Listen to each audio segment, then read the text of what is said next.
The story begins in the year 1984, in the hospital, with Mary Jane lying on the bed about to give birth, but she was worried about Peter Parker, who had been missing for the past 3 weeks, the longest he's ever gone without giving a sign. On top of being pregnant with twins, she also had to take care of Peter's 90-year-old aunt, who was showing signs of dementia, but Spider-Man was millions of miles away, on Battleworld, fighting for the entertainment of a god named the Beyonder. The Avengers were victorious and regrouped on one of the Fantastic Four's ships. Reed Richards used to work with Peter a long time ago, but they had a falling out, yet he still respected him and wanted to congratulate him for the amazing work he did with Parker Industries.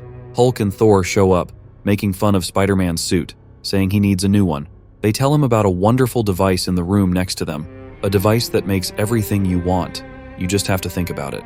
Peter tries the machine and wishes for a suit that could fly him back across the universe to Mary Jane and his babies, and it worked. Just like that, everything changed in an instant. The machine gave him a symbiote that attached to his body and changed his red and blue suit to a black one, and on top of that, it returned him to New York City. He rushes home, swinging from building to building, heading towards Parker Industries. He enters the room, but it scares Mary Jane, who had just gotten out of the shower. She was happy to see him, saying it's been a rough couple of months without him, and shows him his twin babies, Claire and Benjamin. He feels sorry for being gone for so many months and starts crying, but his wife consoles him. Sadly, while every hero in the United States was busy fighting across the universe, the world had gone crazy. For years, the tensions between the US and Russia escalated to a Cold War, with Russia fearing a hero invasion from the US. After the heroes disappeared, Russia launched an attack, launching nuclear missiles towards the United States, and the remaining heroes were left to defend the country. Even though they managed to prevent several hits on Manhattan, one of the missiles hit its target and landed somewhere in Pennsylvania.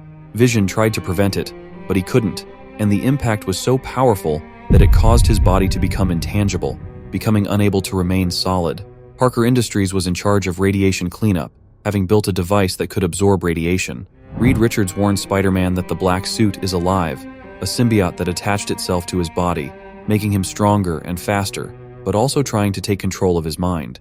But Peter knew this, yet he still used it, because he was getting older and wanted to remain relevant and keep helping people.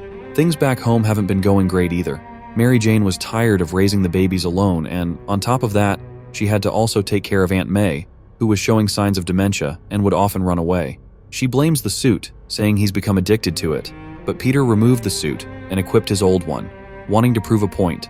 He then left the home, saying he needed to clear his mind. While patrolling the city, he stops on one of the rooftops to think, but he was surprised from behind by what appeared to be another black Spider-Man armed with a hunting rifle.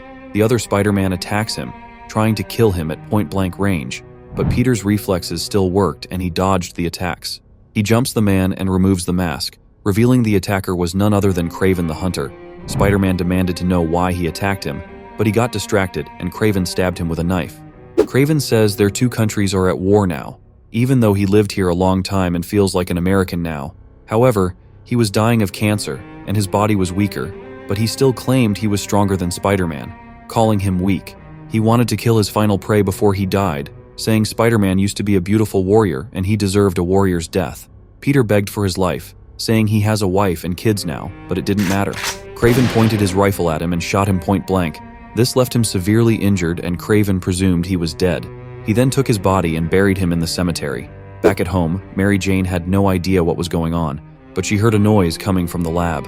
She rushed to see what it was, and the symbiote broke out of the glass container and flew out the window. It sensed that something bad happened to Spider-Man and rushed towards the cemetery, going straight into the ground. It then bonded with Peter once again, healing his body and bringing him back to life. Now fused with the symbiote once again, Spider-Man wanted revenge, and he went looking for Kraven. He quickly found him in one of the dark alleys trying to hunt low-life thugs. He grabbed him by the chest and slammed him against the wall, claiming he stabbed, shot, and then buried him without remorse. The symbiote thrived on Peter's anger, and they wanted to kill Kraven, but Mary Jane was nearby and saw everything. After the symbiote ran away, she went looking for it and armed herself with a sonic pistol. Peter wanted to explain what happened and told his wife to use the pistol on him, saying he loves her. Mary Jane shot him point blank, and the sonic waves were powerful enough to separate the symbiote from the host and kill it, leaving Peter free of the parasite, but otherwise fully healed. The recent events had put a giant strain on their relationship, and the two of them decided to separate. Mary Jane took the two kids and left, while Peter was left again with nothing. Nothing except his old and dying Aunt May. Kraven the Hunter had finally come to peace with reality. He had cancer now and was slowly dying, while Spider-Man was the hunter now. He takes the hunting rifle in his hand and wants to end his life on his own terms. But before he could pull the trigger, the symbiote from before had managed to survive and attach itself to his gun, preventing him from killing himself.